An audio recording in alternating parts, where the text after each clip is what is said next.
thinking about just that time at Penn State with like a ton of success given the circumstances, right? Holding that place together. What do you think allowed you to have that success? Like, what about that time that, you know, the players allowed that to actually happen? It was the people, it was the players, right? We had fantastic players. We had guys that were pro football players. We had guys that loved Penn State. We had guys that loved football. They lived, I just talked about this morning in our staff meeting. It was the 2 years of like some of the greatest leadership I've ever seen, some of the greatest, commitments, sticking with commitments that I've ever seen. Love for their school. We try to preach that here. We have a lot of guys here at BC that love the school, right? I'm coming up into the quarterback room with you, so I'm just like, all right, here we go. How's this gonna go? Am I gonna get teapot, or is this gonna be all right? So I walk into this thing. Next up. Before we get to the podcast, I got to tell you guys about our new sponsor, Prize Picks. Prize Picks is my favorite way to get action on sports. And I've tried all the different apps, daily fantasy, sports betting. Prize Picks is the very best. So on Prize Picks, you pick players instead of teams. So if you know how players are going to perform, you can make tons of money on Prize Picks. On Prize Picks, each player has a set stat projection, and you pick more or less on that number. So for example, Steph Curry, more or less than 20 points. So if you think he's going to have more, you pick more. If you think he's going to have less, you pick less. And when you're right, it hits. You pair that with a few other players, you can make up to 100x your money. And the best part is I have a 100% deposit match up to $100 for all of you with code ADAMB or the link in the description. So if you put in $100 on Prize Picks, they will match that $100 for you. So then you get $200 to play with. So use code ADAMB for that 100% deposit match up to $100. Link in the description. And guys, supporting our sponsors helps me a ton, allows me to put the show on, travel around the country. So it would mean a lot to me if you'd support Prize Picks by clicking that link, using code ADAMB when you download the app and get that free $100 deposit match. Let's go talk to Coach. Guys, this is you have no idea like how emotional I am right now. It's so cool seeing you guys. So we just were. It must bring back a lot of memories to you. Oh, man. We just saw when Megan was in here, your assistant. She was like, she didn't know who Christian was, and I said, does he not know that Christian? He said he goes. She's like, I said, does he not know that Hack's here? And she's like, I think he thinks it's just you. And I was like, don't tell him Hack's here. I was like, who's lying down? It's a big dude. And then I'm glad you saw Fitzy. Yeah, we were down the weight room. He's great. How's He's getting mobile. Is he a year? Yeah, a year and a month. Year and a month, dude. Yeah, he's gonna be a terror. How's your wife? She's great. She's the best. You know. She's the athlete in the family. Yeah, Exactly. I mean, yeah. Are you? You're not married. No. You live? Philadelphia. Philly, yeah. No. How are your parents doing? They're great. They're great. Yeah, my parents are good. They're still living same house that you were at when the recruiting visit. You and who was LJ? You and Larry Johnson came You were there. already you were committed, but like you were like I don't know, coach. Like so we had to like prove it to you. He's full of shit. Yeah, I was. He was full of shit. I was always Harrisburg. Yeah. How's everybody doing? Good, man. Can't complain. Everything's cool. The two, like I said, the two younger ones are still playing. Brandon stopped playing end of last year. Right. His knee's just too up. Yeah. And he's like an old person at 24 in soccer. Yeah. So He was always a little bit wiser beyond his years. Yeah, he just like he was like this, man. And it's like professional soccer, dude. Yeah. He's like, you get in the professional world and get going. But the two younger ones are good. Adam's in AAA. Yeah. And then Drew's. Yeah, Adam. I follow Adam because Michael, my son, follows that. Yeah. Hack's brother is still playing. You know that, right? I'm like, yeah. Yeah, he's in his third full year in the minors. He's made some money too, right? Drew did. Drew got drafted in the second round last year. That's right. Yeah. He's the pitcher. That's awesome. But Adam played up at the Cape. Yeah. And I was up there 4 years ago now, 5 years ago maybe even with Tatum. It's beautiful up there. Anytime you come to the Cape, you guys should call me. Yeah. I love seeing you. I can't believe I was thinking last time I saw you was Senior Bowl 2017. When you were in it. I was in it, but You were hurt. My knee was all. Yeah. You basically had a degenerative knee, right? Oh, like, yeah. And well, because you would have played a long time. The thing was, I had those 2 years at UMass, and caught like 150 passes in Whipple's offense in 2 years. Yeah, he's an awesome guy. Yeah, he's the best. I love him. he's great. He's the best. Yeah, Austin, you guys know Austin. Yeah. Thomas, how are we doing? Are we ready to This is gonna be awesome. ready to start going? This is gonna be hilarious. Yeah, we'll just shoot the shit a little bit. Yeah, whatever you guys got. Yeah. I appreciate you doing this. I've wanted wanted to make this happen for a while. So this is awesome. The best part is you didn't even know Hack was going to be here. No, So. I was like, I walk in, I'm like, who's the guy lying down? It's Hackenberg. It's so awesome to see you guys. I mean, it brings back so many memories. You guys mean a lot to me. I know I don't do a good job of keeping in touch. Yeah. I've seen Hack a few times. Saw you at the Senior Bowl, like you said, but it's just great to see you guys. You guys mean a lot to me. You really do. I'm emotional sitting here, but it's cool to see you guys. Very cool.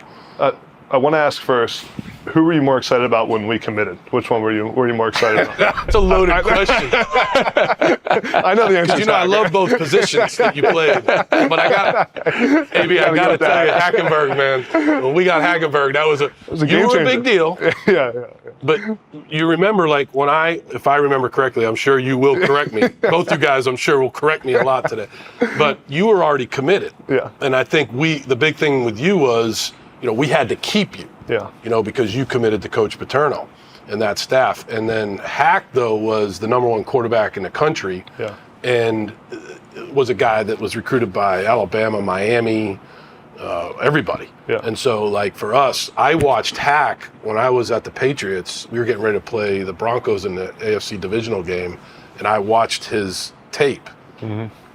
From when he was at Fork Union. Yeah. And I'm like, I showed it to George Gotze, Yeah. who I think you actually may have gotten to know a little bit. I got to know George a little bit. Yeah, and then he was like, you got to recruit this kid. You should offer him right now. And I think I called you at like 11 at night.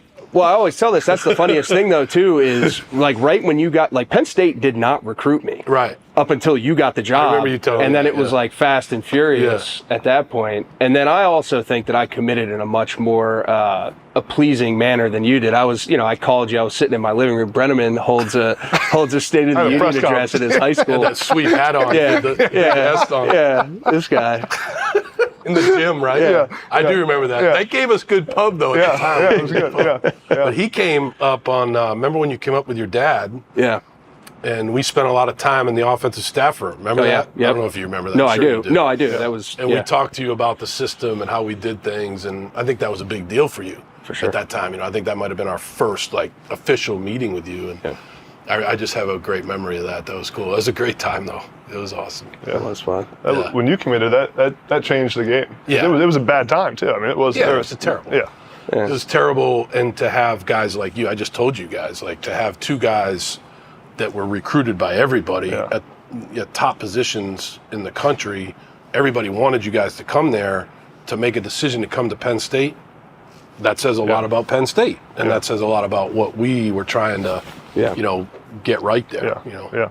The second part of that question is knowing Hack. Can you believe he's in the media game now? I mean, it's hard to believe that, isn't it? He's now doing the podcast game. And he's good at it. I told you guys earlier before we start, I'm like, I love the cooking stuff, the grilling and all that. I'm like, I get grilling tips from him now. Yeah. I'm like, Colleen, look at this. Look at what Hack's grilling today. We should grill it. But no, I know when I was coaching him for that year, we probably didn't let freshmen talk to the media that much that year, but he had to because he was the quarterback, but I know you didn't enjoy that. But, it's all a part of maturation, the maturation process. Yeah, well, that's I matured so fast in my whole thing, and that was a big part of it too. But no doubt. You also helped me when I was coming into it because, how Fork Union is. Yeah.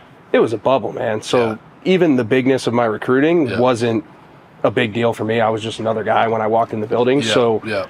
The way that you coached me, we met however many times we met. I don't know if we're even allowed to say that, but we met a lot. We got to talk a lot of football, and I was so focused on everything that you sold me on that meeting that you were talking about. Yeah. It just made it so much easier for me to just, take the Belichick tips with the media that you would give me when you kick off every meeting. Hack, you don't got to tell them much. You don't got to tell them too much. Keep it short. We're moving on. Respect for the other team, ultimate respect, but be a good teammate. Yeah, be a good doing my job. We used to meet at lunch. Yeah. Really? He would come in and have lunch. And we'd watch film. And that office it was like a home away from home, that office, right? It had a kitchen, it had, bathroom, it had all kinds of stuff. And Hack would come over and bring his lunch and watch tape during the week. I remember you always tell the story of after I had that touchdown against Wisconsin, you let me talk to the media as a freshman. And I went and I had the press conference and was talking to the media, and you came into, I forget where you said it might have been a team meeting, but you were like, Breneman, you don't need to give a State of the Union address after you have a touchdown. It was the Purdue one. Oh, Purdue, yeah, it was Purdue. Yeah, my first touchdown. On the goal yeah, line. and I reached the ball out, and you were like, we don't need a State of the Union address from you after your first touchdown. Yeah. And then you killed him about reaching the ball out. Because it was second down or something. You're like, that's selfish. Right, don't be selfish with the ball. But I have a memory of that, the bootleg against Wisconsin, though. Yeah. And I'm like, I called that play. You guys don't even know this story. And I'm like, I shouldn't have called that play. And we had a guy on the staff who's an awesome guy. I'm not going to say who said it. And he was like, yeah, why did you call that play? And I was like, shut up. And the ball snapped, and you make the fake, and boom, you hit Adam, and he's taking off. And I'm like, that's why I called that. And Adam and I have talked about that too. I don't think I threw that ball to you. We called that play. We ran it 20 times in practice. Not one time did I catch the ball. And we called it 7 times a game. Yeah. And I don't think I threw that ball to you once. Yeah. Real quick, before we get back to the podcast, I got to tell you guys about our new sponsor, Ekrin Athletics, man. Ekrin is one of my favorite products I've ever tried, one of my favorite sponsors of this podcast. Their new percussion massager is elite. The Kestrel percussion massager just launched, and it is their best massage gun yet. And I've tried a lot of these guns. There are several upgrades over their previous guns, which were already considered among the best available. This massager is extremely powerful, and it gives a deep tissue massage. Its angled handle design makes it easier to get to more areas, and the scrolling wheel makes it easy to adjust while you're using it. It has 6 speeds and 6 attachments, so you can really tailor it to your needs and to your muscle group you're targeting. I wish I had this when I was playing. I probably would have avoided some injuries, been more ready to play on game day, and recovered faster. Best part, I have a promo code for all of you to try Ekrin and their new massage gun. Use promo code NEXTUP for 25% off all orders on Ekrin Athletics. That's promo code NEXTUP for 25% off all orders. And guys, supporting our sponsors helps me a ton. So go support Ekrin Athletics. Use that promo code NEXTUP for 25% off your orders. People don't talk about that win. That was a huge win. Oh, yeah. Because they were like unbelievable at home. Remember, they had an incredible record at that time. Which is, And they were going to go to a BCS Bowl. they were going to BCS Bowl. They were going to Rose Bowl. Oh, we were like 30-point underdogs, right? Yeah. Like 28. Yeah, you mentioned that a few times during that week. But that was like a big, everybody talks about Michigan, obviously, which was huge, but that Wisconsin game was a big game in that 2-year process, you know. That. When thinking about just that time at Penn State with like a ton of success given the circumstances, right? Holding that place together. What do you think allowed you to have that success? Like, what about that time that, the players allowed that to actually happen? Yeah, it was the people. It was the people. It was the players, right? We had fantastic players. We had guys that were pro football players. We had guys that loved Penn State. We had guys that loved football. They lived. I just talked about this morning in our staff meeting. Yeah. It was the 2 years of like some of the greatest leadership I've ever seen, some of the greatest, commitments, sticking with commitments that I've ever seen. Love for their school. We try to preach that here. We have a lot of guys here at BC that love the school, right? So that's part of what it was. But it was the players, it was the staff, it was the strength staff with Fitzy, it was the coaching staff. It was always about the people. Like if you don't have those really good people around, the Timmy Bream, the trainer, the recruiting people, like we just had the right mixture of people to bridge. I always call it a bridge, which you guys may not agree with that because I know you were probably pissed when I left, but like it was a bridge to what it is now, which is a top 5 program, which, it was a bridge to that, and I think it was the perfect bridge because of the guys that we had. I really believe that. I talk about that a lot. Those 2 years in my career, I was younger then. It was my first head coaching job, but I learned a lot on the job about like having the right people around you. That was the big thing. What made you take that job? Like you're a Northeast guy. Yeah. You knew what Penn State was about, and you know how I feel about the job that you did, and I thought you did a great job highlighting the people there. But like coming into that, you obviously had to know that something was coming. You had to know that maybe there was going to be some adversity that you didn't really quite sign up for. Yeah. Like what went into that decision making? So I had been at the Patriots for 5 years at that time, and we were good. And I love coaching Tom, as you know, Christian. I love coaching him, and we were winning. We only lost we won like 60 games in 5 years. It was unbelievable. Yeah. But I felt like at that time, like when I looked at that job and having, like you said, growing up around here and knowing that was an iconic job when I was growing up, no matter what had gone on there, which was terrible, we had nothing to do with it. So like, I still knew that was a place that, to be my first head coaching job, that's a pretty good thing. And Colleen and I talked about it a lot. And I will say this, we didn't really know when we took the job what was going to come down the pike that summer. Yeah. We didn't know that the NCAA would come in and do what they did. We felt that why would you punish a bunch of kids that had nothing to do with that? But they did. We didn't know that at the time. When that happened, we had made a commitment to the place, and so we stayed for that couple of years. But like, I took the job. I never looked back on taking that job. It was one of the, like I said, it was one of the best. I mean, I have some of the greatest memories and relationships. I know, like I said, I got to do a better job of keeping in touch. We're all busy, but the relationships that I have from those 2 years with you guys and Mauti and, you know, McGloin and Zordich and guys that still text me when I got this job, guys that would reach out. You got congratulations, glad to see you back being a college head coach. You know, that's kind of what it was all about there for me. But that, looking back on that, taking that job, it was a tough decision, but it was the right decision, if that makes sense. Yeah. I always wanted to ask you, what was going through your mind that day when the sanctions came out? Yeah, that was a tough day. Yeah, so I was we were on vacation because it was right before training camp, which was another brutal way that they decided to do that. It was right before the start of training camp. And so I was on the Cape, and I got a call from Dave Joyner and Ira Lubert. I'm not sure if Ira's still involved with the program, but he was an awesome booster at the time. And he had a house on campus, so they're like, hey, Coach, we need you to come back. It was 8 hours. It was exactly 8 hours from doorstep to doorstep from Massachusetts to Penn State. So I got in the car, and I said, Colleen, I got to go back. We got something going on. And so I went back. And those guys were great. Rod Erickson was the interim president. Dave Joyner was the interim AD. They were great. We all met.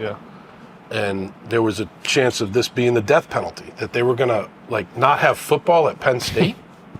Like, have 107,000 empty stadium, you know, like economy in central Pennsylvania, like, affected everything. So I said, my thing was like, no way. We have to at least play football and be on TV. If we don't go to a bowl, we don't go to a bowl. If we can't compete for a Big Ten championship, that sucks. But like, we got to play, you know, 6 home games, 7 home games, whatever it was, and we got to play on the TV.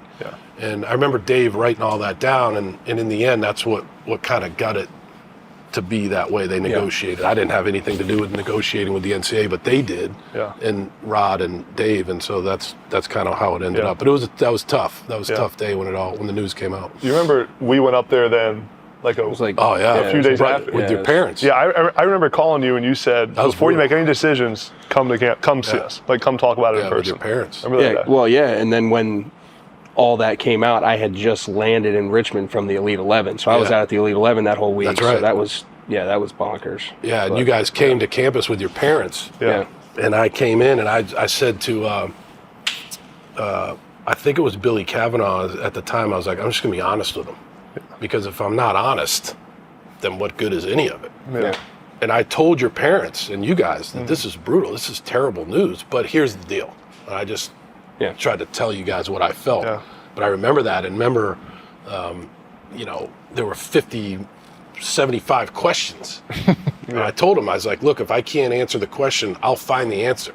I couldn't answer every question. I could answer some of them, but I couldn't answer. And I have a vivid memory of that meeting with you guys in the team meeting room. Because that was when we decided to stay. Remember? You rallied it, and you know. I don't know if I rallied it. I'll take the credit. No, you guys come up to my office. That's what I say. I remember you gave us, you said, I'm going to give you guys time to meet by yourselves. You left the meeting room, and it was just the parents and us and the players. I remember, like, your dad spoke. Like, I remember Brendan Mann's dad said some stuff. Brendan Mann was there. Sickles was there. And we were like, we might as well just stay. Sickles. That was a great might as well stay with this asshole.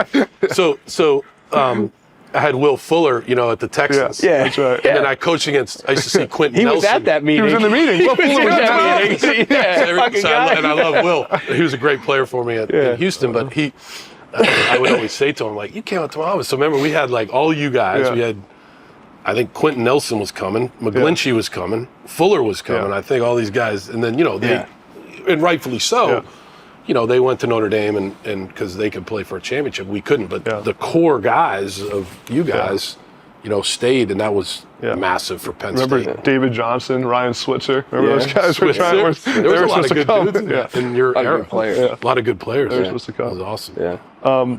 What would you say during that Penn State time is the biggest lesson you learned? Again, I think it always goes back to people, Adam. I think about and if you were in my staff meeting this morning, like we're bringing in 60 kids over. Recruiting now takes place in June, which I'm sure you guys know. So like the official visits happen in June. So we have 60 kids coming in 4 weekends in June, and it's always about the people. Like who are we recruiting? Like, do they love football? Do they understand the meaning of the degree, that the football doesn't last forever, that it's about the relationships and the degree and giving back to others, which is a big thing here at BC, what we talk to a lot about with our guys. And so when I think back to Penn State, I always talk about the people that were associated, the players mainly, the coaching staff. Like I said earlier, I think that's the lesson. Like, don't make sure that when you take your time hiring, take your time in recruiting. Don't just offer the guy that's just, okay, he's on the ESPN 100 list. Like, that's really not what it's about. It's about meet the guy. Does he love football? Can he learn? Is he a quarterback that can learn what we're trying to do? Is he a tight end that understands, like, he's going to have to block a little bit too? He doesn't just go out for passes. You know what I mean? Like, that's what it was all about, and that's what we had there. We had a great. It was like a perfect storm. And again, I was 15-9 there. I wasn't 30-0. It wasn't like but we had a terrible thing happen there, but we had a perfect storm of people that, like I said, bridged it to what it is now, which is back to being top 10 program. I felt like you were always so good at just like getting the players to want to play for you, to buy into what you were selling, like guys like Mauti. And, you know what I mean? Like, just it's a unique ability. Yeah, and I mean, for like me too, like I vividly remember every day being excited because of what you talked about, like the football growth and what mattered to me, and you did a great job of vetting that through the recruiting process. Like every single day I walked in there, the circumstances, which realistically speaking, should have played a larger factor in a lot of kids' decisions in that. Like I was so uniquely focused, and you did such a good job of blocking out all that noise for us, whether you knew it or not, that it was awesome. Like it was just like, it was a safe haven. You come in there, like, no matter what's going on, and you got to really focus on your craft. And that's something I'm always like eternally grateful for at that point in time in my career. That was like phenomenal. I think, like, I remember back and just like learning about having never been a head coach, but understanding that it's important to be honest with the guys that you're coaching. It's important to develop a connection. You're not going to be able to connect with 120 guys, but you try to connect with every guy in some way, shape, or form, so that in the end, like, when they go out to play, because it's a violent sport. It's not an easy sport. It's not like, I'm not going to name other sports because I'll take a bunch of crap for it, but it's a tough sport. So, like, if they go out and they can play for each other, but they also know that the guy who they're playing for, coach, has their back, like, that's important. And I think that was one of the things I learned there a lot, was just trying to connect with the team that I was coaching. And I learned a lot about that in 12, before you guys came, and then 13. We actually, in 13, we didn't have like this great record, but we had a winning record with a true freshman, a guy that was 17, 18 years old. Playing quarterback. Pointing the mic too. Making the run game. You gave me everything. Very few Emmys. That's what's beat Michigan. In a game that Michigan was undefeated coming in. Beat Wisconsin on the road. We had some tough losses, but like, I remember it was like a 2-minute drill in training camp. Hack took the team like 90 yards in a 2-minute drill. That wasn't really staged or anything. It was just, remember we were in two groups. We were in the stadium. And I went back to the staff and I'm like, that's the guy. I don't care how old he is. He's going to be the guy.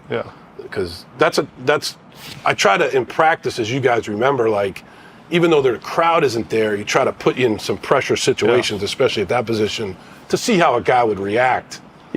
it'll never be exactly like it is in a game, but at least, hey, I got to do this in front of my teammates. And it wasn't that's what it was. It wasn't like guaranteed to be your job when you got there either. No, Tyler Ferguson was playing well. Tyler's a good player. That's why that was part of the thing you told me. I was like, I'm just going to give you a chance. I say that all the time, but I got 2 points on that because that's what you talked about was like, it was batshit crazy. You gave me as much freedom on the line of scrimmage. Some of his memories are, here we go. We're going to get the real bit. Yeah. No, it was bad because I vividly remember. I trusted you. I know you did, but it's still like 18. It's like that's how desperate we were at Penn State. I was like, all right, here you go, kid. Just fire away. Hey, if I'm wrong, make me right.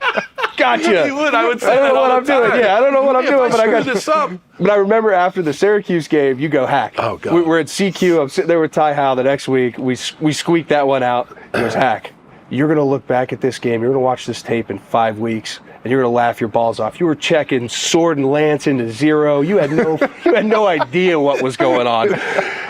Funny it did come to that. That was hilarious. But and I forget what my other point was. Syracuse, like, that was where A-Rob and they got in a fight. Amos, yeah. And Adrian got in a fight in training camp. And it was a pretty violent fight. Yeah. And you know me, like, I was never, like, totally against fights. But this was, like, kind of a bad fight. Yeah. So I had to do something. So, anyways, I suspended A-Rob. I tell this story a lot. I don't know if you remember this. But I suspended A-Rob for the first half of the game. And I told Hack, I'm like, I'm going to bring this guy back in the second half of the game. So in the locker room, it was a Giant Stadium. It was a tight game. And so I remember, Hack, every single pass that I call, the ball is going to Allen. Throw the ball to Allen. Now, some of them were like slip screens. Yeah. But, like, I remember him looking at me, and he was like, Hack was like, seriously? Every pass. Number 8. The ball goes to 8. Yeah. And then we'll figure it out from there. But we did the first 2 passes. It was, we threw him a Lisa, and then we threw him a Lisa and go for a touchdown. And it was like, that guy's different. Here we go. Keep it going. But that was a tough open. That was the first game, right? Yeah, it was my first start in MetLife. Yeah. Yeah, we were in a slugfest. Yeah, but that was funny. Awesome. Yeah. That was a great memory. I remember during that the week of practice, the Syracuse game, I was out there with the ones at some point as a freshman as well, and I walk off and I had like, I don't know, I was doing something stupid, and you were like, Breneman, you know Syracuse doesn't really care how many stars you had, right?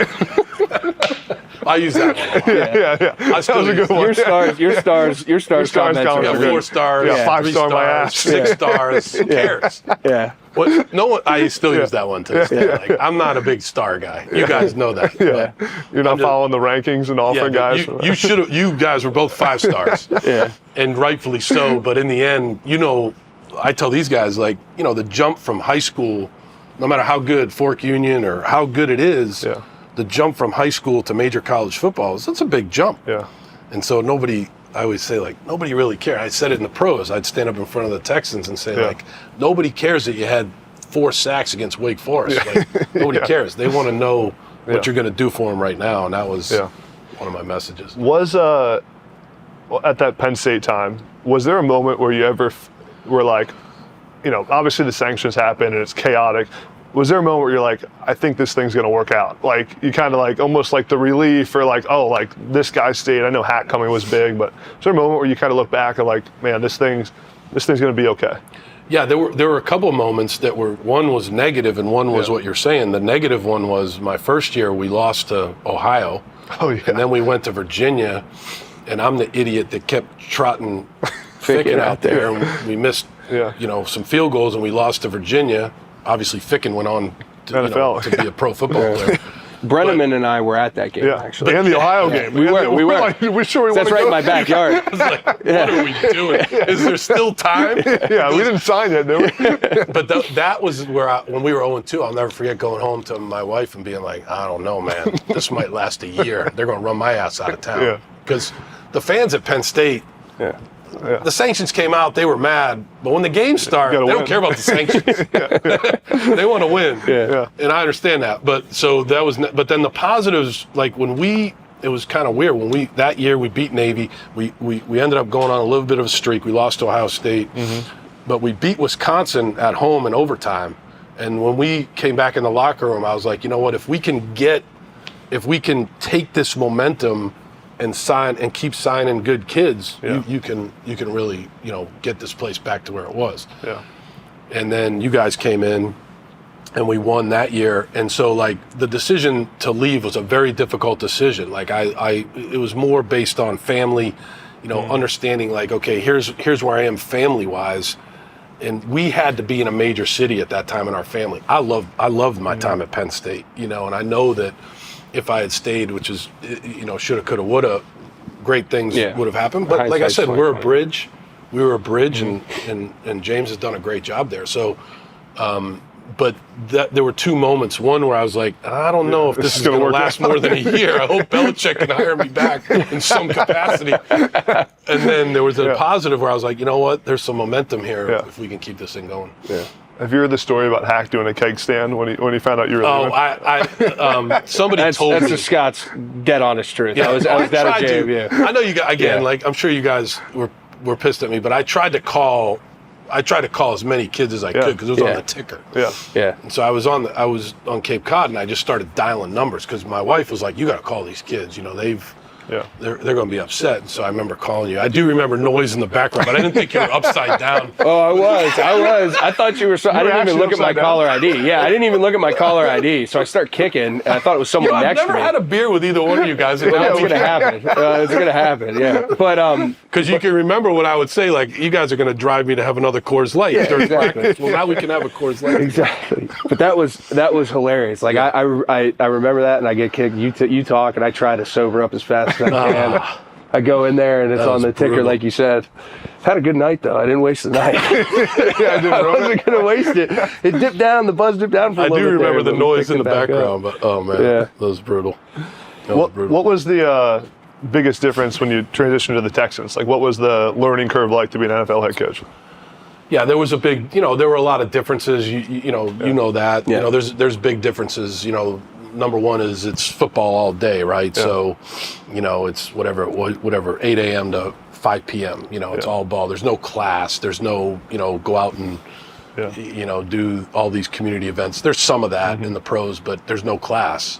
So the scheduling and the difference in the scheduling was big because scheduling is a big part of being a head coach. Yeah. And then just dealing with the guys. You're not dealing with 18-year-olders anymore. Yeah. Even the 21-year-olders, the 22-year-olds are rookies. Yeah. So you're dealing with, guys, 30 years old. I had Shane Leckler was our punter. He was almost 40 years old. And, I had J.J. Watt, and I had, guys that have families. And so it was just getting adjusted to that. Hiring as good a staff as I could possibly have for the pro level was important. I had a great staff. My first staff in Houston was awesome. I had Romeo Crennel. I had Mike Vrabel. I had some great coaches on that staff. Mike Devlin was the O-line coach my second year there. I've had some, but putting together the staff was a little bit different. And then there's some similarities, right? The practice philosophies, the way we practice in the pros was similar to how we practiced at Penn State. Yeah. The weight room workouts, a lot of that was, a lot similar, but there were some differences too. So. Yeah.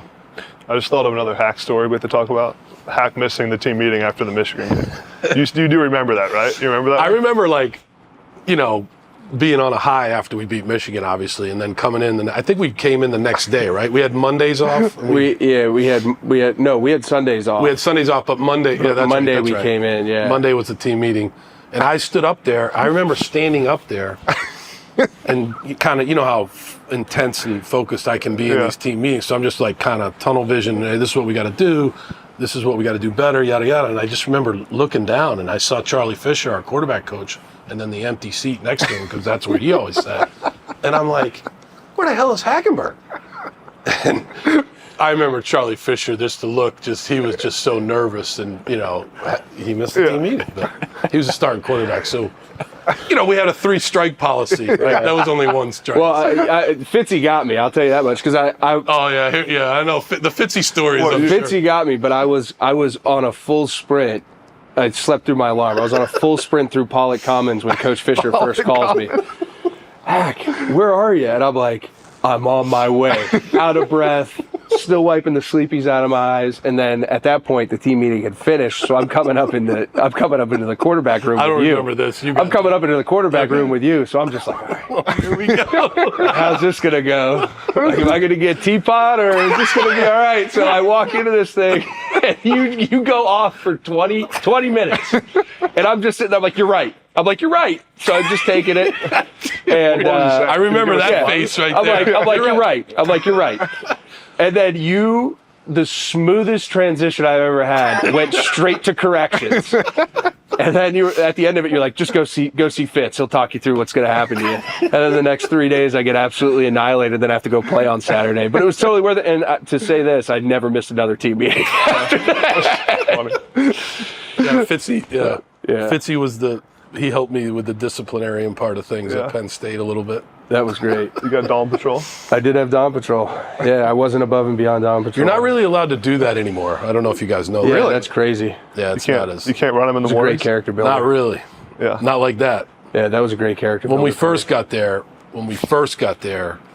we had some stuff going on in the program, and we had Dawn Patrol, and it was brutal.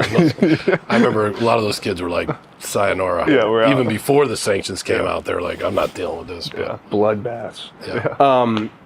Going back to Houston, I know Adam touched on like the transition and stuff like that, but for me, when you get in there, Fitz was your first quarterback, right? Yes. Yep. Fitzy was there.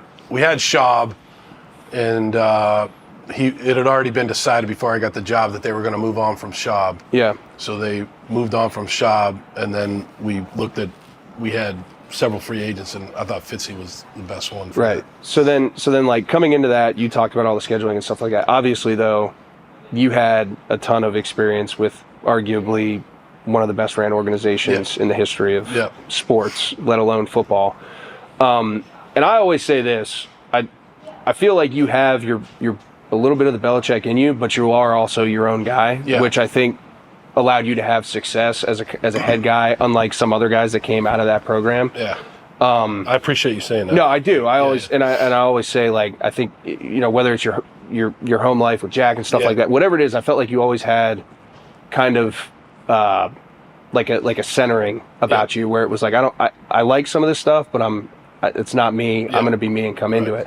How much of that, when you got to Houston, again, with the complete shift in schedule and stuff like that, did you feel you implemented? Because I think, you know. Yeah, that's an awesome question. And that I probably should have said this as part of the answer to AB's question. You know, that's one thing in pro football, as you know, like you have, you know, you have the general manager and you have the head coach.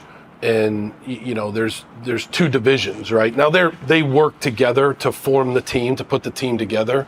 But, you know, sometimes they don't always see eye to eye. Like, it doesn't mean that one side's wrong. Yeah, there's a lot. That's right. There's a lot of cooks in the kitchen. Yeah. And, you know, maybe this person doesn't really agree with the way some of the things we did in New England, which was the only pro organization I knew. And maybe I didn't always agree with how they had done it in Houston before. And Gary Kubiak, who's a really good friend of mine, became a friend of mine when I went there. He did a great job in Houston, right? They had really good success with him. But sometimes those ideas don't always mesh. And I think that's where I've actually grown a lot. Like that, you know, sometimes, hey, maybe this idea is better than what maybe you did in another place. So don't try to force it. And you know, I think when I first went in there, that was a big adjustment. Was like, oh, hey, this is the way we did it in New England. A lot of people in the National Football League don't want to hear about how you did it in New England. Yeah. You know what I mean? And so there were better ways to kind of implement things. If I could go back and do it again, I would change that. Now, we won a lot. We won 4 division titles there. We went to the playoffs. We didn't get to where we wanted to go to. We had some disappointing losses. But yeah, I think in the end, coming here now to BC, this is my 3rd head coaching job, and having learned a lot of lessons about how to work with people and think about what they're saying, I think I'm much better off at doing those things than I was, let's just call it 12 years ago. Yeah. Even at Penn State, when I went to Penn State, there was a lot of like, hey, this is the way we've done it for 55, 60 years. I'm like, I don't care. This is the way we do it. That place doesn't. Well, there was a better way to do it. Yeah. Maybe that was a good way to do it. I mean, Joe won a lot of games. You know what I mean? So I think I've learned a lot of lessons, over the years on those types of things. That's a great question, though. Yeah. With some of the great players you had there, you mentioned JJ and some of the quarterbacks you talked about. What was the trait that you feel like all those great players kind of had in common? Yeah, I've been very fortunate. I've coached some of the best players, college, pro players to ever play, at their levels. Mm-hmm. And everybody is different. Everybody's very different, right? Hack was different than Fitzy, and Watson was different than Brady, and Bryce Young was different than the guy I have here now, Tommy Castellanos. Yeah. But they all had high level of competitiveness. They wanted to win. Like, they would want to win at anything. Like, you want to play pool with Hack, he's going to try to beat you. Yeah. They wanted to be really good in practice. They wanted to be good practice players. They were very meticulous about that. They liked practice. They couldn't wait to get to practice. They had a very routine way of working in the weight room, a set way of work, what they wanted to get done. They were very knowledgeable about their own bodies and what they had to get better at. That was kind of common themes with a lot of those guys. And then a lot of them were just, skill sets and athletically a little bit different, but they had a mentality too. And one of the things that a lot of them had was, like, if you use J.J. Watt as an example, when I was there, he won the Defensive Player of the Year twice. And it came to a point in time during games where we would be like, we'll be okay. JJ's going to scoop up. He's going to get a strip sack, scoop it up and run it back for a touchdown. And it actually happened. Or he'd intercept a screen pass and take it back because he's an incredible player. Yeah. And so, they were guys that came up big in big moments, right? Yeah. Michigan. Yeah. I mean, I wasn't out there. We called Toga. I said, boom, if the safety can jump the inside route, throw it down the boundary to Allen. And that's what he did. That's a hard throw. Yeah. Dropped it in there. Great guys, great players. They come up big in big moments, and that's one of the things I've learned a lot. Yeah. And then the QB sneak into the end zone, right? Is that it? QB sneak into the end zone. You're yelling at me. We didn't score. We didn't score. I was mad at him because he was celebrating. Yeah. Well, he was only 18 years old. I thought he scored. From my angle, I thought he fell in. You know what? When you look back on it, it's not to say that he didn't score, but his butt landed like right in front, I guess is what they said. But you look at it now, that might be a touchdown because the ball broke the plane. But that's another conversation. Yeah. Sure. But I'm like, because I remember asking the official, is he in? I'm like, is he in? And the guy was like, no, it's right here. Yeah. And I was like, heck, I forget we called it dog. You ended up calling a timeout, and then you were like, all right, dog this ditch in there. But it was. I remember telling you to ride the wave. Yeah. Ride the wave in there, man. Yeah. No, that was awesome. We skipped over the time with the Patriots a little bit, but I want to ask about coaching Tom Brady. Yeah. What was naturally? Like, what did you learn just being Tom Brady's quarterback coach for those few years? Yeah, I mean, he's a a great guy. All you guys are like, everybody is very smart. The great players are all great teammates. They care, like I just said, they care about winning. They love football. Tom was a guy, like, when I first got the job, when they promoted me, I was a wide receiver coach, and Josh McDaniels got the Denver job, and Bill promoted me. He called me the quarterback coach, but he said, you're going to do all the coordinating. I'm just not going to call you the coordinator right now, for whatever reason. So anyways, I remember Tom came in a day before off-season program started and was like, look, man, I want to be coached. I want you to coach me.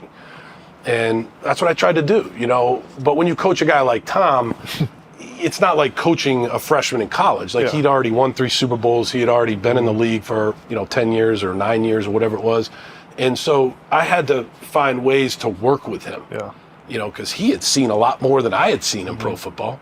And so, there were things that I did to help him, but we worked together. And I think we worked really well together. We didn't get the ultimate goal there. We went to the Super Bowl in 11 and we lost to the Giants, but we worked very well together because I would listen to him. Hey, here's what we're thinking. Here are the plays that we like. Do you like these plays? Yeah, I love these plays. I don't like that play. I like these 2 plays that I ran against this defense 8 years ago. Yeah. And I would work with him on those things. So, just working with him in those situations, I learned a lot from him and his experience. He probably learned a little bit from me. But he was awesome to be around every day. And then that viral video is one of the best of all time. Have you guys on that? That viral video has been blown way out of proportion. I mean, even Hack still calls me the teapot. But the viral video, I had to bring it up. that happened. It was a long story, but he came off on the sideline and he was pissed off. He had just thrown an interception, and the guy that ran the route didn't run a great route, got undercut, and Tom was mad, and he was pissed off at everybody, including me. And so we just started going at it, but it only lasted not even a minute. Yeah. And Rex Grossman was the quarterback for the Redskins, and they were driving to go to overtime. They could tie it with a touchdown to go to overtime. And so we had to start reviewing what had just happened. So nobody ever talks about this, but right after that, I sat down next to him. We're going through the pictures. Yeah. And Gerard Mayo, who's now the head coach of the Patriots, intercepted Grossman and we won the game. But nobody ever talks about that. No one ever talks about that. They just showed the clip. Because Dan Deerdorf was the announcer, and he was he did a good job announcing that. Yeah. That was funny. I remember, just going back to, I remember you would always come in and you'd be like, we would watch Tom's tape and just do that. Just do this. It was just do this. Well, there were some mannerisms that I did try to teach you. Remember, about the mic point, with keeping your right hand under center to get the defense set. Yep. Point with your left hand. Yep. The alert. You know what I mean? I would try to, but then I would sometimes. Hack knows me probably better than most. I can get going, and then I'll just be like, just do it like that. Yeah. Can you just do it like that? Just do it like this. And he'd look at me and McGloin would do the same thing and be like, do it like him? Yeah, just do it like him. Yeah, that's hilarious. And then when you talk about sideline antics, you would always look at me and you're like, you wouldn't know because I have this stupid glazed over look that I give when I'm processing things, and you would always be like, do you understand what I'm saying? And I'm just like, yeah, I get it. And you wouldn't believe me until I went out in the next drive and did it, and you're like, oh, he does get it. I would. But that's where you and Matt were different. Matt would be Matt would always want to argue with me. Yeah. Matt was very competitive. So I'd be in the middle of the game. I'd be like, Matt, I want you in spread right, and this is what we're going to do, and blah, blah, blah. And he'd be like, what? Why do you want that play? Or something like that. Yeah. Matt, just run. Hack would be like, okay. Yeah. I'd be like, Hack, are you comprehending what I'm saying to you? Yeah, that was hilarious. And then we never had the opportunity for the teapot moment because he would come to me a little bit fired up, and then I'd say this is what I saw, and you'd be like, oh shit. Yeah, you're right. That kind of makes sense. Okay, cool. We'd always move on, and we'd work really well together like that. Yeah. But I did always try to avoid pissing you off as much as I could because we'd never get anything accomplished. But it was always funny. The other thing I feel that you were great at when we were at Penn State, just obviously for that 1 year, was giving your players confidence and making guys believe in themselves. I remember this memory in my freshman year we were midway through the season, not trying to figure out am I good enough to play right now? I'm 18 years old. I remember I made a play in practice in the end zone. I remember you showed the play to the whole team, and you were like, this guy can play some football now. And you were showing my play to the whole team. I remember that moment changed my whole. Yeah. I was like, oh shit! Coach O'Brien thinks I'm pretty good, and showed it to the whole team. And then I played the rest of the year. And he did a great job, because he didn't give you all the cookies. That's what I mean. Yeah. You didn't even give me a game ball until the Wisconsin game. Yeah. I'm serious. I know. But that's a great lesson, though. I know. But I'm saying you never. I probably should have given you more game balls.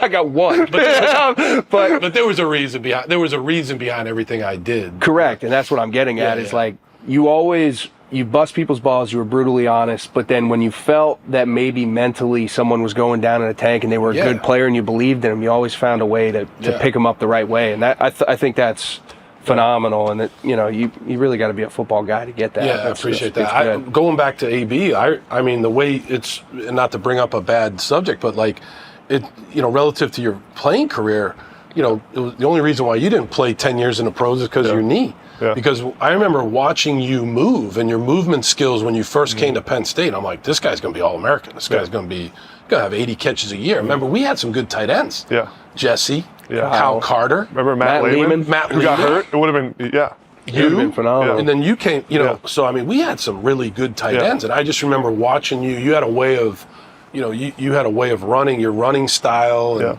You had good hands. You caught the ball away from your body. We still use. We've had some great tight ends in our systems. Yeah. You guys. We had Gronk. We had in Houston. I had Daniel Fells. And, I've had some really good tight ends, and we still. You probably don't even know this, but we still have all those clips, and we show it to these guys. Because we have some good tight ends here. Yeah. But I have a memory of that play that you talked about. I remember too during that season, not playing the first half of the year very much, and then I was frustrated my freshman year because I wanted to play more and I wanted to play. But like you said, we had great tight ends. I remember texting you during that year and saying, "Hey, coach, can I come talk to you about just the rest of the season?" And I remember I was expecting kind of to schedule a meeting. I remember you saying come up and pull me out of whatever meeting I'm in. Yeah. And I walk up and you were in some recruiting meeting, left right away, and we met for 30 minutes. And I always come back to that of how you dropped everything for some freshman tight end, and then we met and you were you're not practicing very well. You got to be better in practice to be able to trust you. And then it kind of changed. Then I started the rest of the year, my freshman year, and you threw me those touchdowns at the end of the season. And it was gave those soliloquies. I gave the speeches. I always think about that though. If we won, it's a good lesson for that. I reminded myself you gotta show that you care, and the fact if I wouldn't have maybe met with you at that time, that might have not happened. I might not have ended up starting the rest of the year at playing F, and two, again, giving the opportunity to someone who needs the confidence, or here's how you can go do it. There's nothing. I tell these guys all the time too, and I hate to tell this to you guys, but I feel like I'm a lot better than I was then. You know what I mean? I've learned a lot of lessons. There's nothing more important than the players and the relationship with the coach. The recruiting's important. The weight room's very important. The facilities are important, but the relationship with especially during this time period of college football, it happened yesterday. There was a young man on our team who's coming back from cancer. Awesome kid named Bryce Steele. He texted me, "Hey, can I come up and see you? I just want to chat with you for a little bit." And I was in a meeting. I was like, "Yeah, come up right now." I mean, there's nothing more important than that relationship. And if you lose that, and as a coach, you just become somebody that floats above the whole, then you're not going to have, the team's not going to play for you. So I think that's a big thing. I try to think about that a lot. Talk, and we're spinning around here, but they were all good points. But talk about when you did take over as the GM in Houston. Yeah. Talk about that whole experience, because it's like you've highlighted. I feel like that's a really tough gig. Yeah. And you're putting a lot on your plate. Yeah. And you've talked about your maturation process, and I'm sure there's things at Penn State that have happened, and each step of the way. But when you stepped into that, what were your expectations, and then I guess what would you learn coming out of that? Yeah, that was a tough time in Houston. We were a good team. We made some decisions relative to the organization to try to fill the GM role. We went after some guys. We couldn't get them. And at the end of the day, we went a full year, I think, without a GM, really. Myself and another guy did it. And then there was a year where they were like, well, we're just going to, we'll make you the GM. So in the end, that's not who I am. That's another lesson learned, right? I didn't really enjoy being the GM. I didn't enjoy negotiating contracts. I in some respects, I lost relationships with some of the guys that I was coaching, because I didn't really enjoy that. Mixing money. In my opinion, there's very few guys in the history of football that can ever do that. And they're the greatest of the greats. And, I feel like I'm a good coach. I know how to coach. I think you guys know that. But those things I'm not great at. I can evaluate talent. I know how to evaluate talent, but I shouldn't be negotiating contracts and things like that. So in the end, that was a mistake by me, and I wish I really didn't do that, to be really honest with you. I said, Bill Belichick, he was great at it. Andy Reid, I know he's got Brett Veach, but those guys, Vince Lombardi, those guys. Short list. Short list. And so, I just think that for me, keep the main thing. Be a coach, and that's what I love to coach. I love to be in this meeting room and be the coach. We did when we were running it at the Houston Texans.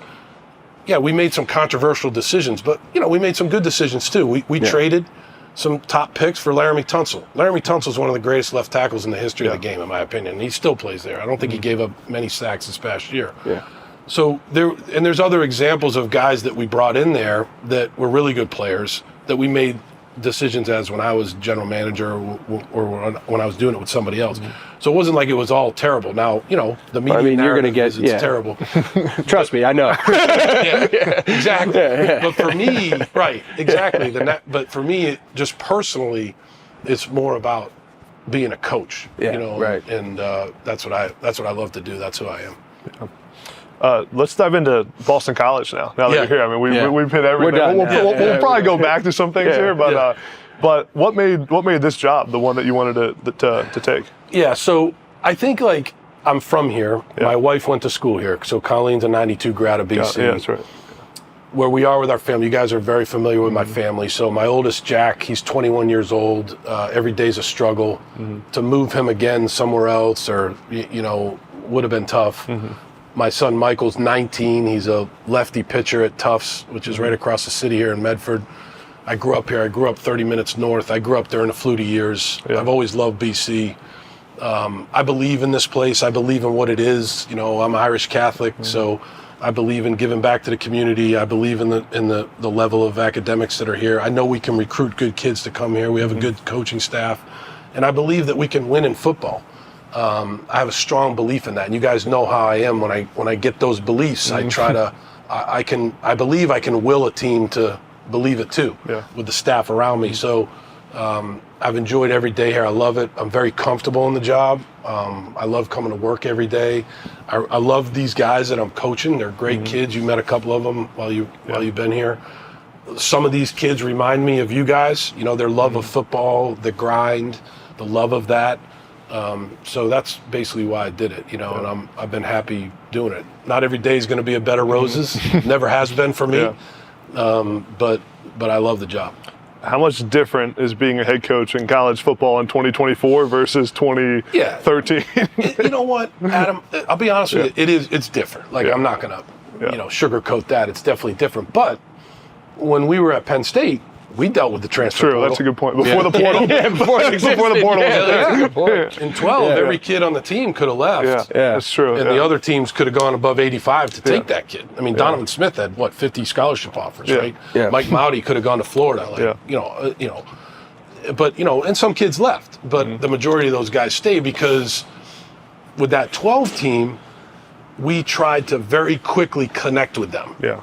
And we did connect with the majority of those guys, and that's what we try to do here. Now, now it's different, right? You have NIL. We're a part of that game. We're not, we're not in the Penn State and the Ohio State part of that game. We're not going to have, this many millions in a collective but we're in it. Boston College has accepted the fact that that's the way it is, and to be a part of this, you have to be in that game. So we're in it. Relative to the portal, after spring practice, you guys know the portal opened for 2 weeks. Nobody transferred. Our team stayed together, which I think is a small victory early on for us, that they see that maybe we can do some good things here. I don't think this is going to be a big portal place where you can bring a bunch of transfers in, because I think it's hard to transfer here, to get into because of school credits and all that. So we're going to do as good a job as we can of targeting the right high school kids that we think are good fits for BC, and that's how we're going to try to do it. But we'll be in the portal game too, but it won't be like we're not going to have 50% of our team as transfers. Well, you mentioned something about loving to evaluate, and this is another point I say, and I've never told you to your face, but when I go back to who you were recruiting when we were here, obviously you recruited the guys like us, but Will Fuller, when he was committed to Penn State, was story. A 2-star. No one knew about him. There were no offers. Philly. Guys like Andrew Nelson, who if he never got hurt. Andrew was a great guy. But you had a very good, and now this is getting a little nerdy football. You knew how body types could develop. You knew how movements went. And I feel like in that model that you're talking about here now, the ability to find that early, get in, entrenched, win, great family, the whole nine.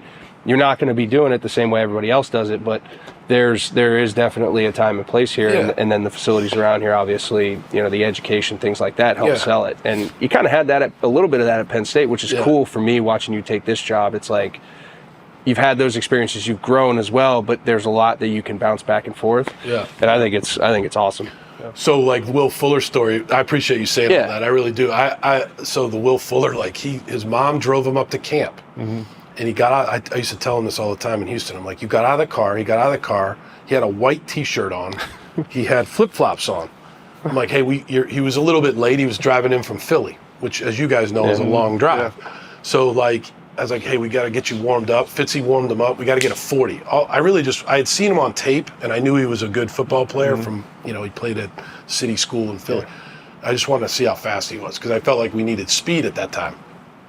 So he lines up, and he ran sometimes, when you see a fast kid, you don't need the time. Yeah. So I didn't even look at the time. I'm like, well, you got a scholarship offer to Penn State. I almost said Boston. To Penn State.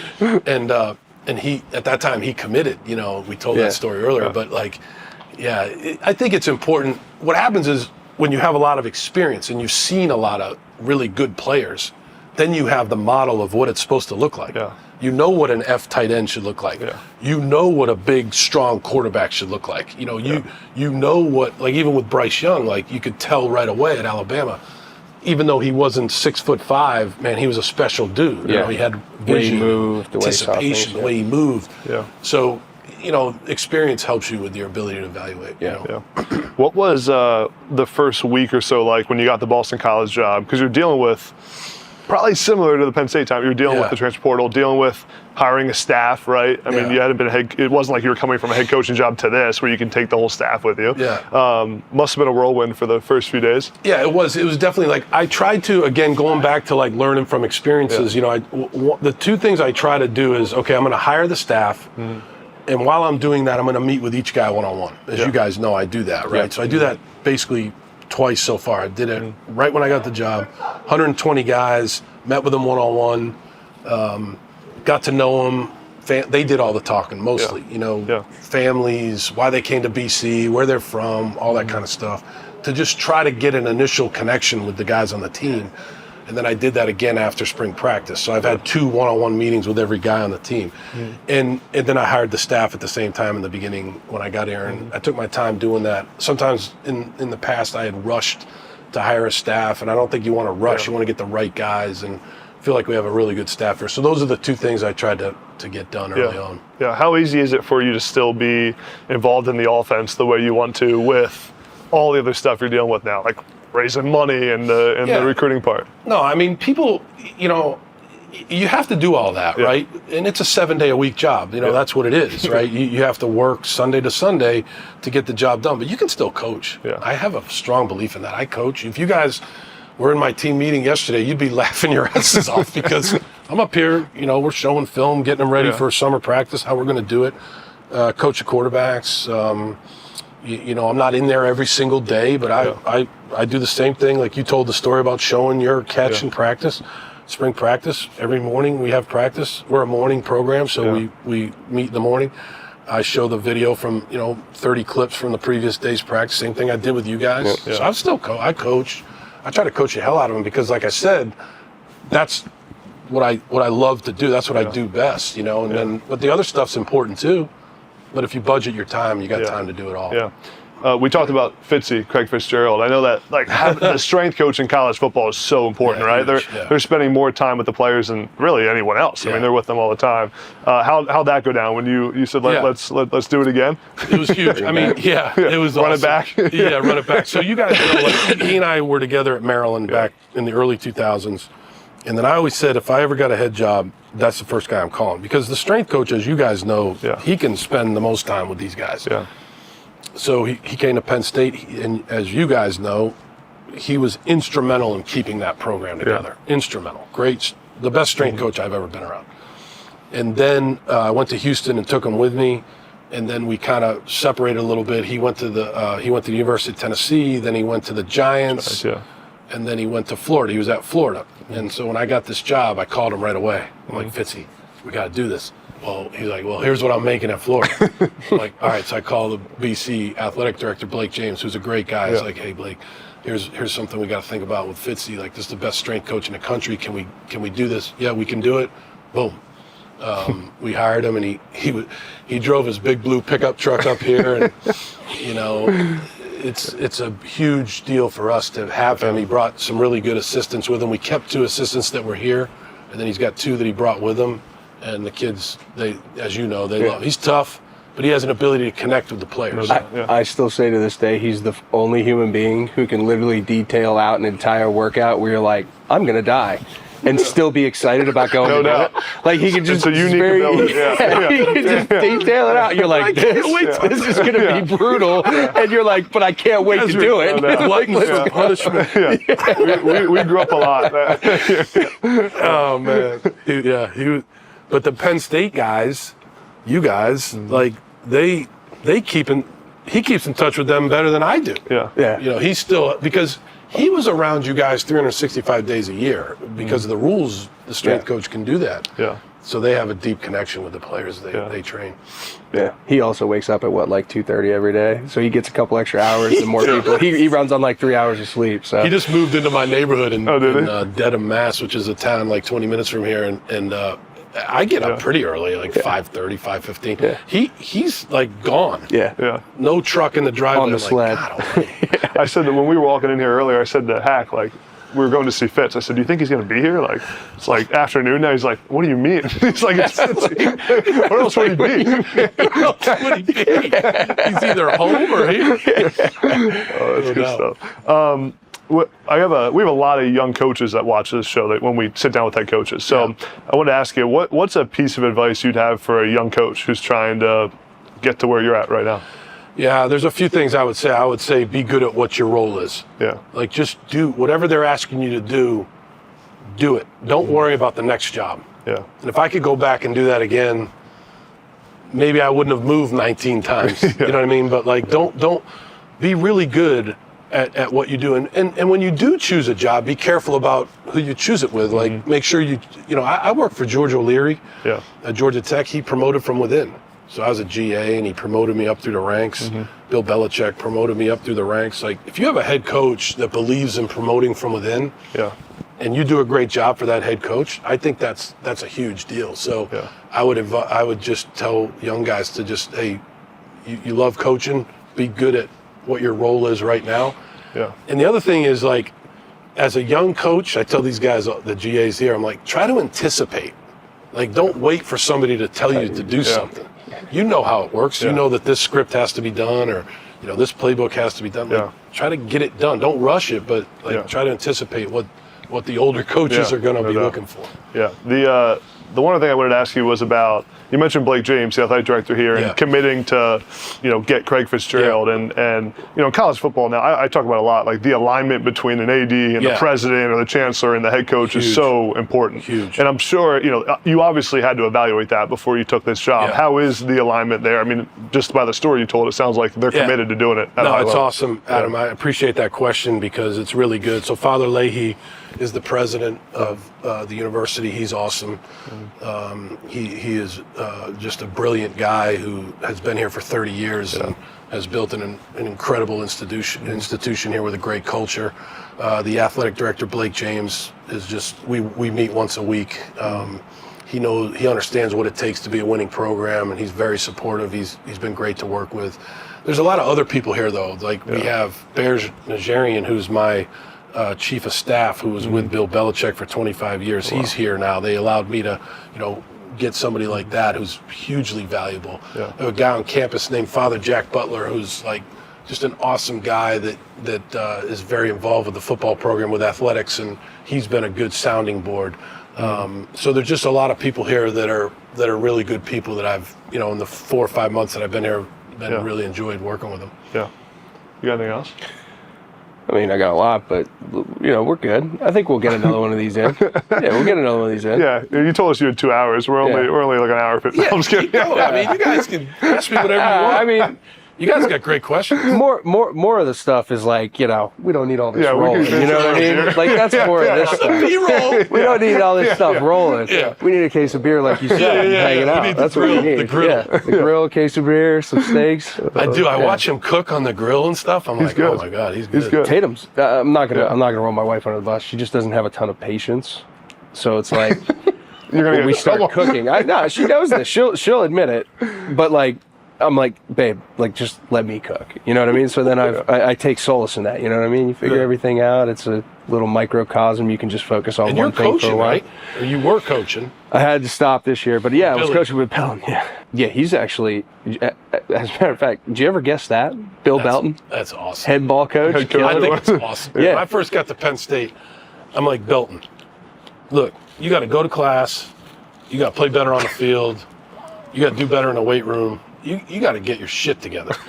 And he did. Yeah. He did. He was like, okay, you know how he is. He's like, all right. Yeah. And he did. And he went out, and he ended up being one of our best players and good student. Michigan game touchdown. He won the game. He's done a really good job, though. Like, just being able to, because he had no idea I was living down there. Yeah, right. So then it was like, you told me that. It was like one of those things where he reached out and then was like, bro. And I always wanted to get into coaching. I didn't know how I wanted to get into it. Yeah. But it just ended up working out. It wasn't necessarily something I wanted to do, but I just dove into it. And it was a blast, man. He had a really good quarterback the first year who was awesome to work with. And then just being able to help him with the offense too, and then kind of try to guide him as much as I could just with my experiences and taking the whole thing over. But awesome. he's gonna do well with it. Then I went by another school down there in Jordan Hill, and I know he just got hired at Penn State. He was coaching at another school, Trinity. Him and Mauti. He and Mauti. He and Mauti there with him. Mauti was there. Mauti's at Penn State now too. I know. I heard that. He's fundraising. Kirk Deal still stays in touch with me. Bringing all the boys back. Yeah, that's awesome. Smart though. Yeah, no, it is. No doubt. Those guys are legends. I wanted to ask you about.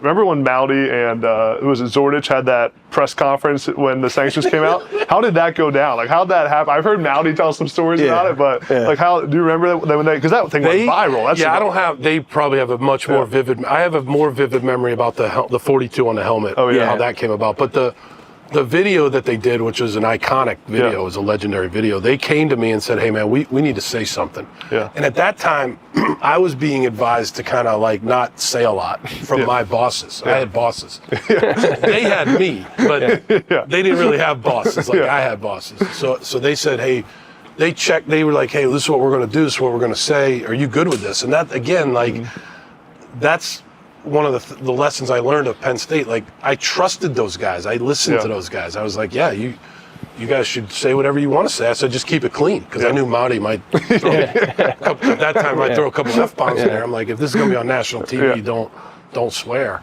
But say what you need to say, and they did. That was awesome. That was a great video. But the 42 on the helmet,